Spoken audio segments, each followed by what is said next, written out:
मुझे ज्यादा अच्छा नहीं लगा ऐसा आप लोगों के बीच का है। इस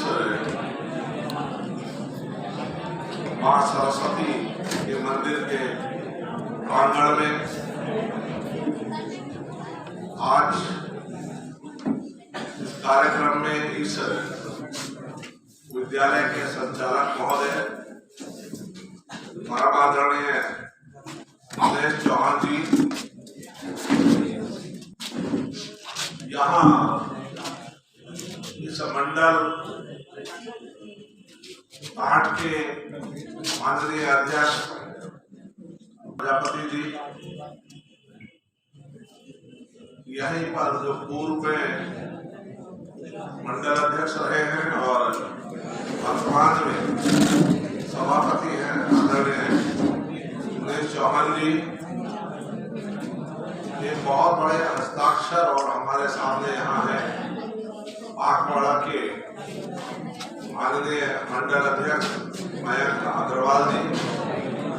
हालांकि कभी कभी बदमाशी कर जाते हैं लेकिन परिश्रमी है।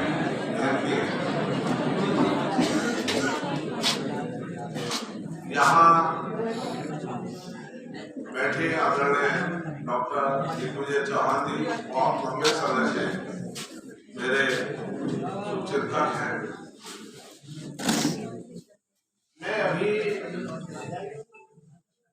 इस 8 विधानसभा का प्रभारी भी रहा हूं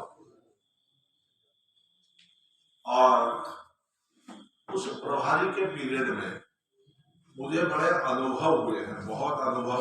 यद्यपि दुख है मुझे कि हम लोग इस सीट को हार गए, हारना नहीं था लेकिन कहीं ना कहीं कमी रही और मुझे प्रेरणा प्रदान करते रहे, मुझे एक दिशा देते रहे ऐसे परम आदरणीय भावेश शर्मा जी। अभी मेरा परिचय हुआ आदरणीय तनवीर साहब से, बड़ी सौम्य प्रवृत्ति मुझे उनकी प्रतीत हुई आदरणीय तनवीर साहब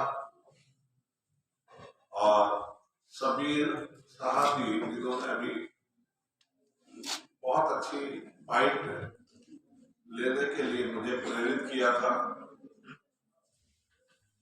यहाँ पर आदरणीय पंकज जी हैं, पंकज जी से जिस परिस्थिति में मेरा परिचय हुआ था मैं उसे कदाचित विस्मृत नहीं कर पाऊंगा।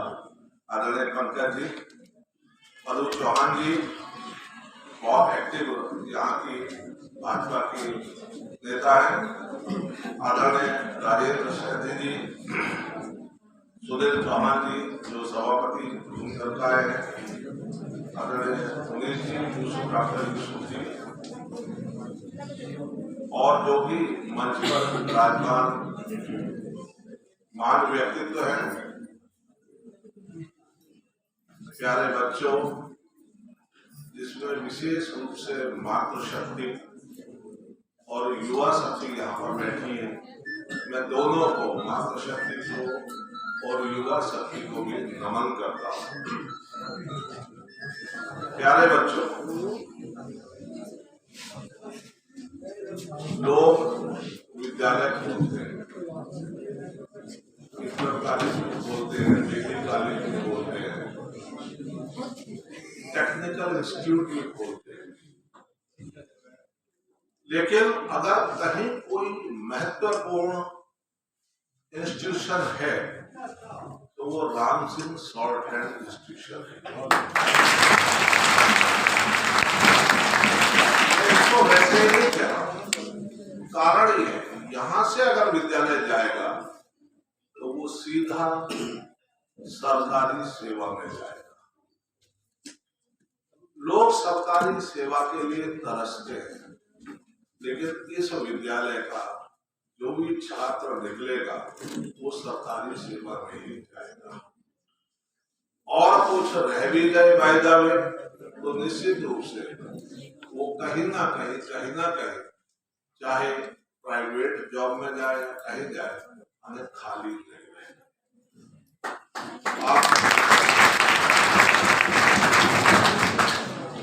बहुत सारी चीजें मुझे कहने का मन है। मैं भी एक स्कूल मास्टर रहा तो मुझे लगता जो 8वां घंटा है वो बड़ा मुश्किल होता। ना बच्चे पढ़ना चाहते हैं ना टीचर पढ़ाना चाहते हैं। मुख्य अतिथि जो है वो 8वें घंटे की स्थिति में होता है, उसकी कोई सुनना नहीं चाहता। लेकिन प्यारे बच्चों, आप ऐसी स्थिति में हैं कि इस देश के कर्णधार हैं, इस देश का भविष्य है आप। इस देश को आपके कंधों पर ही टिका हुआ माना जाएगा। आप ही इस देश को नई दिशा देंगे, आप ही इसकी दशा को सुधारेंगे। दिशा और दशा दोनों को जो महत्वपूर्ण आयाम देना है वो आप ही को देना है। आप शायद विज्ञ हैं या नहीं है, लेकिन मैं ऐसा मानता हूं आपके अंदर जो शक्ति है वो निर्माण और विध्वंस को जन्म देने वाली है।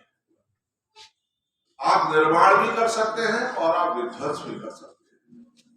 लेकिन मेरा मानना यह है, अभी आदरणीय आवेश जी ने बहुत अच्छी बात कही, मैं उनकी बात को बिल्कुल डिट्टो करता हूं कि ये जो युवा शक्ति बैठी है यही भारतवर्ष का भविष्य है और यही भारतवर्ष का निर्माण करने वाला है। आप देख रहे हैं कोई भी गिलास में अगर उसमें आप पानी भर लें, सीमा तक पानी भरा जाएगा, उसके बाद उसका पानी बाहर बहने लगेगा।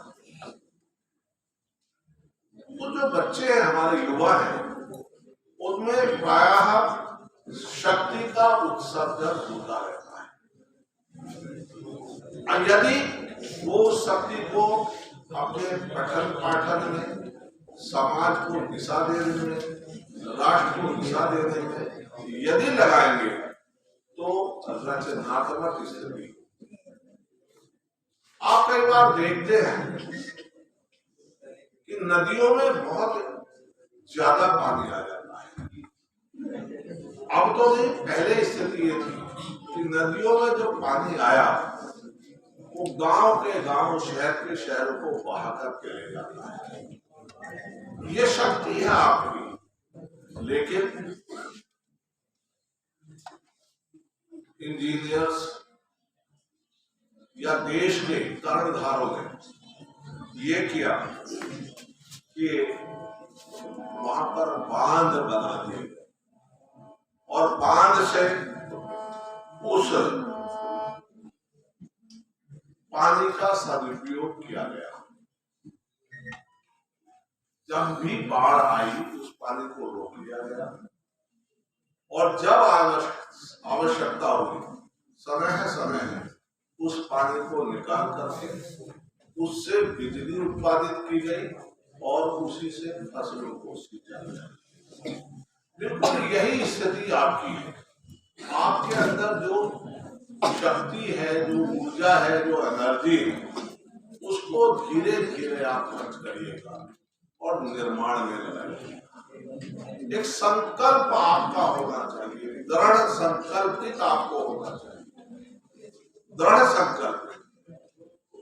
मैंने एक पोयम पढ़ाई थी क्लाइमेट, उसकी 2 पंक्तियां बहुत प्रेरणा देती।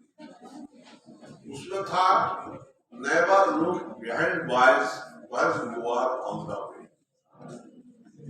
प्यारे बच्चों, जब आप अपने किसी उद्देश्य की पूर्ति के लिए आगे बढ़ रहे हो तो पीछे मुड़कर मत देखिए।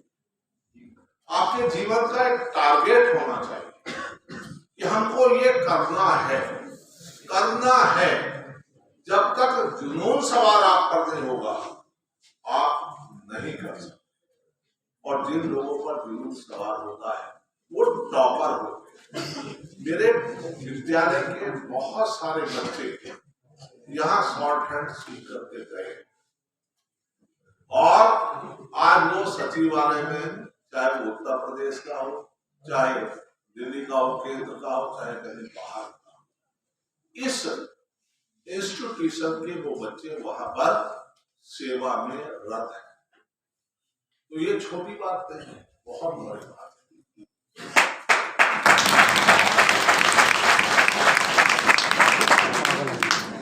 जब तक आप अपने उद्देश्य के प्रति समर्पित होकर के बात नहीं करोगे, उसको एहसास करके उसको मूर्त रूप नहीं दोगे, तब तक कुछ नहीं हो सकता।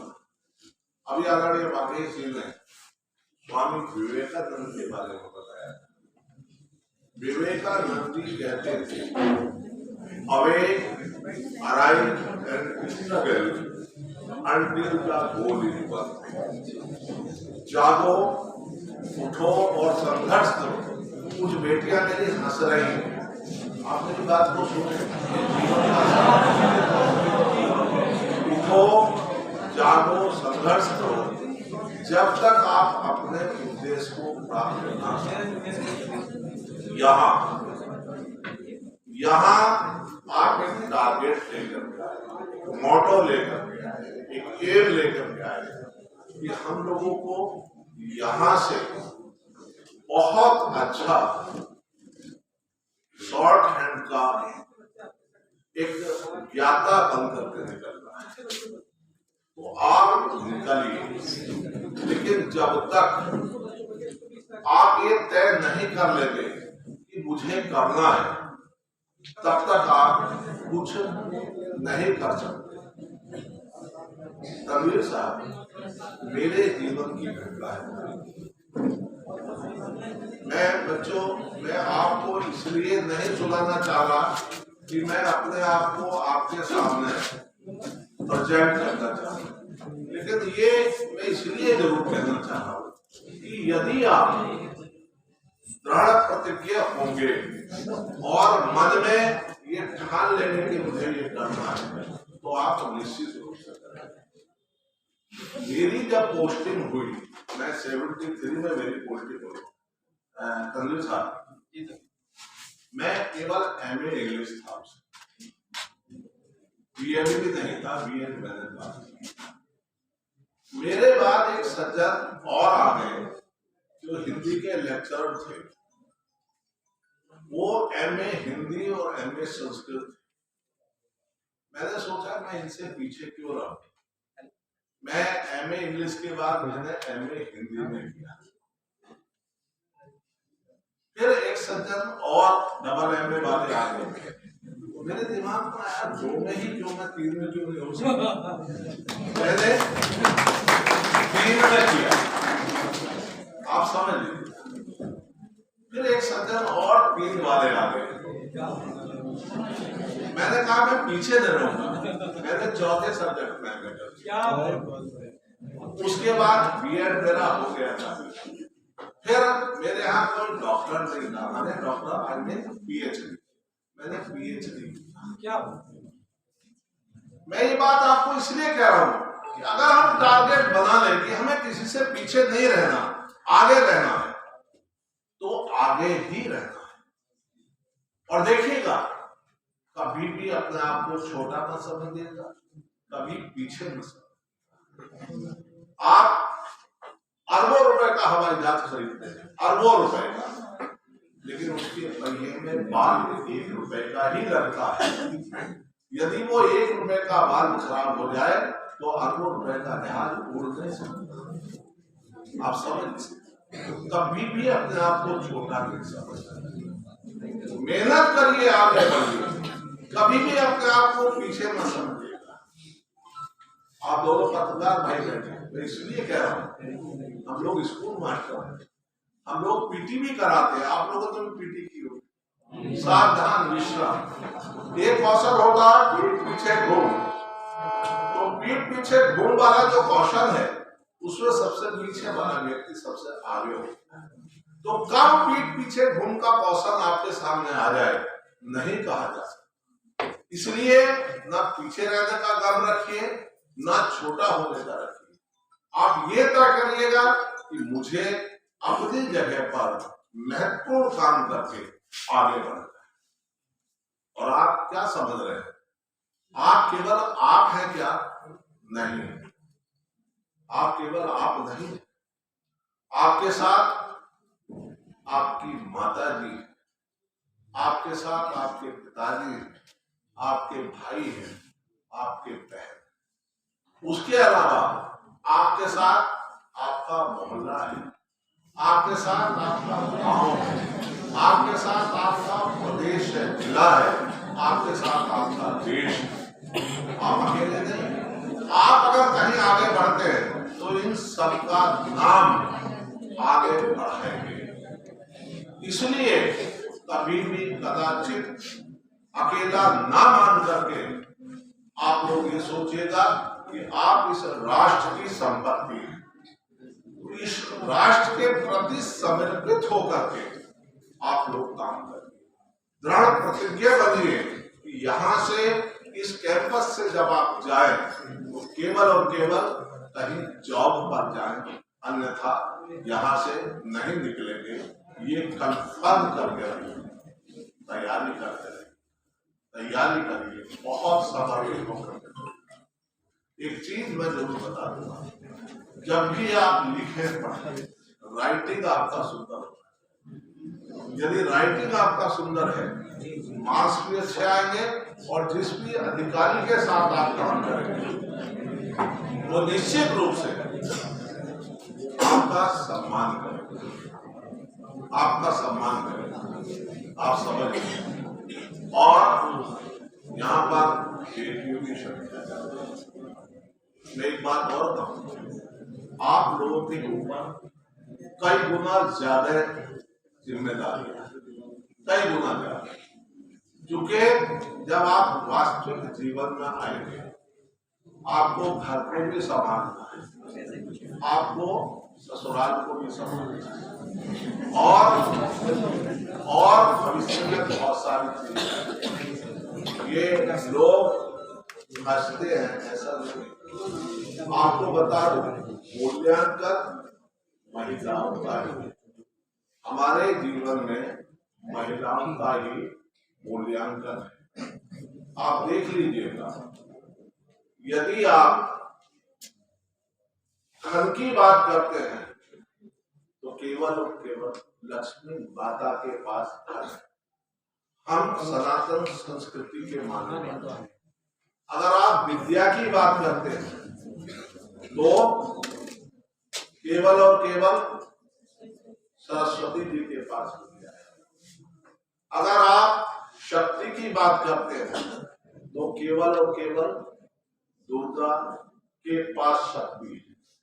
और आप नवरात्र भी है, दुर्गा के रूप को कोई नहीं जान सकता। समझ रहे हैं ना? नवरात्र भी है, नया वर्ष भी है, उसकी शुभकामनाएं देगा। धन आपके पास, विद्या आपके पास और शक्ति आपके पास। आदमी के पास कुछ नहीं, वो तो ठन गोपाल है। समझ रहे? वैसे भी आप देख लीजिएगा, बिना महिलाओं के कहीं कुछ नहीं। आप मंदिर में जाएंगे, मंदिर में जाएंगे, ऐसा नहीं है, मैं बता रहा हूं। आप मंदिर में अगर जाएंगे तो चाहे कृष्ण जी का मंदिर हो, राधा अकेली नहीं बैठेगी बिना पुरुष के, बिना श्री कृष्ण जी के राधा अकेली नहीं बैठेगी। तो पुरुषों का भी महत्व है। आप भगवान शिव के मंदिर में जाएंगे तो पार्वती जी अकेली नहीं बैठी होगी, शिव जी होंगे। जहां जहां भी आप जाए आपको यही, लेकिन हम लोग नकार देते हैं। महिलाओं का मूल्यांकन प्रारंभ से शायद आप शायद नहीं समझते। आप सुबह उठेंगे तो क्या पाएंगे? उषा पाएंगे, उषा महिलाओं का नाम। शाम संध्या, मंदिर में जाएंगे, पूजा आरती आराधना मूल्यांकन बहुत है। इसलिए मैं आपको ये बात इसलिए मैंने बताई कि आपका मूल्यांकन ज्यादा है, सेंसिटिव आप लोग ज्यादा होंगे, कर्मठ आप लोग ज्यादा होंगे। आप शायद समझ नहीं रहे, आज हर क्षेत्र में बेटियां जो है वो सबसे अग्रणी है, चाहे सीमा पर हो, चाहे हवाई जहाज उड़ाने पर हो, चाहे ट्रेन चलाने पर हो, या मतलब किसी भी क्षेत्र में आप देखिए। और अगर महिलाओं को क्रोध आ जाए और शक्ला बिना देखो रख दे तो सबकी आंखों में चमक समाप्त हो जाए। मेरा कहने का अभिप्राय है, पहली बात इसलिए आप बोल रहा हूँ इसलिए मैंने कही, लेकिन आप जब भी निकले इस विद्यालय का नाम रोशन करके निकले। और अब की बार जब मैं आऊं तो मुझे ऐसा लगना चाहिए कि इस विद्यालय की बालिकाओं में बालकों में पूरे हिंदुस्तान में एक परचम लहराया। अगर शीर्षक हो पूरे देश में तो आप लोग हो Ram Singh short hand centre के।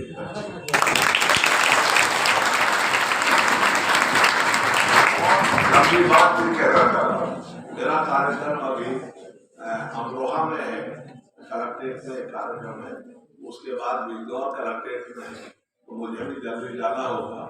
लेकिन बेटा एक बात बता, बच्चे हो बड़ी सोच रखो, बच्चे हो बड़ी सोच रखो। आप समझिएगा, आपका दायित्व यह है कि आपके कंधों पर ये देश है। आपका दायित्व यह है कि आपके कंधों पर मैका भी है, ससुराल भी है और देश भी है। तो इन सब चीजों को अंगीकार करके आप लोगों को आगे बढ़ना है, साहस के साथ आगे बढ़ना है। साहस अगर खो दिया तो आप कुछ नहीं कर सकते। आपने उद्देश्य से भ्रमित हो गए तो आप कुछ नहीं कर सकते। यदि आप अपने पठन पाठन से विरत हो गए तो आप कुछ नहीं कर सकते।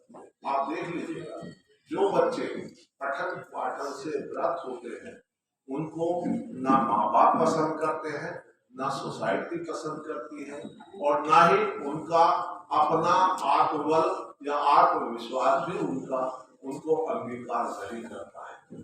इसलिए सजग हो, उठो और संघर्ष करो, उठो और संघर्ष करो।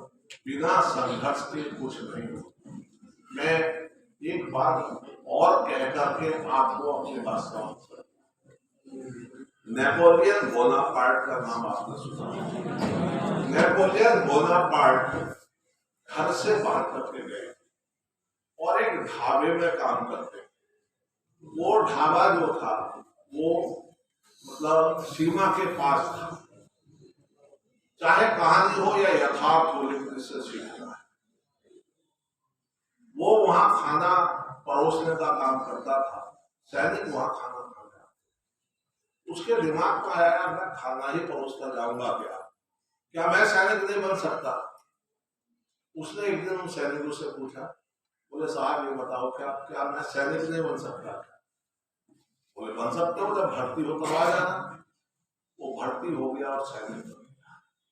बहुत अच्छा सैनिक, बहुत अच्छा सैनिक, आप समझिएगा। लेकिन जब वो आगे सेनापति बना, उसके दिमाग में आया मेहनत हम करते, लड़ाई हम लड़ते, तो हम राजा क्यों नहीं बन सकते? एक दिन जा रहा था, कोई ज्योतिषी उसे मिल गए जो हाथ की रेखाएं देख करके बता। उसने उनसे पूछा कि पंडित जी मेरी रेखाएं देख करके बताओ क्या मैं राजा बन सकता हूँ या नहीं? पंडित जी को ज्यादा ज्ञान नहीं था, उन्होंने उसको विलास दिया, मैंने उसको रास्ते से भटकाने के लिए बताया कि जो आपकी ये अपोजिट रेखाएं हैं, जो इधर और इधर जा रही है, जिस दिन ये रेखाएं मिल जाएंगी उस दिन आप राजा बन जाओगे। उसने कहा बोले पंडित जी अगर मैं ये रेखा मिलने के बाद भी नहीं बना, बोले नहीं बना तो मेरा गला काट दो। उसने तुरंत तलवार निकाली और यहाँ एक चीरा लगा दिया, दोनों रेखाओं को मिला दिया। पंडित जी हाथ जोड़ के खड़े हो, बोले मुझे इतना ज्ञान नहीं है कि मैं आपके जीवन के बारे में बताऊं, लेकिन इतना ज्ञान जरूर है कि जो दृढ़ संकल्प आपका है आप राजा जरूर बनोगे। और वो सब व्यवहार हारा, अंत में राजा। तो कोई भी काम इम्पॉसिबल नहीं, इम्पॉसिबल नहीं है जिसे आप लोग नहीं कर सकते। आप हर काम को कर सकते, बस माँ बाप का आशीर्वाद लेते हैं, माँ बाप से अलग नाम, मानवता का पाठ पढ़ते रहें, सशक्त रहें। देशभक्ति का पाठ भी आपको याद होना चाहिए। अगर देशभक्त होंगे तो निश्चित रूप से जीवन की अग्रणी पंक्ति में तो आप आगे बढ़े। नवरात्रे चल रहे हैं, उनकी शुभकामनाएं। नया वर्ष है, उनकी शुभकामनाएं। आप स्वस्थ रहें, सुखी रहें, रिद्धि सिद्धि प्रसिद्धि सभी को प्राप्त हो। और जितने लोग यहाँ बैठे हैं या इस इंस्टीट्यूशन में शिक्षा ग्रहण करते हैं वो सभी नौकरी पर जाएं, ऐसी मेरी शुभकामनाएं हैं। अंत में एक निवेदन करूंगा आप लोगों से, आप सब नौकरी पर जाएंगे तो मेरी इच्छा है, लेकिन एक इच्छा इसके साथ साथ और है। आप लोग युवा हैं, ज्यादातर देश के बारे में सोचते हैं, शराब पीने के लिए या गुंडागर्दी करने के नाम से अलग हो जाओ। केवल और केवल देशभक्ति की बात करेगा और देशभक्ति में एक आहुति आपको और देनी है। 2024 में चुनाव आ रहा है, उसमें कमल के फूल पे निशान लगा देना, ये मेरा निवेदन है।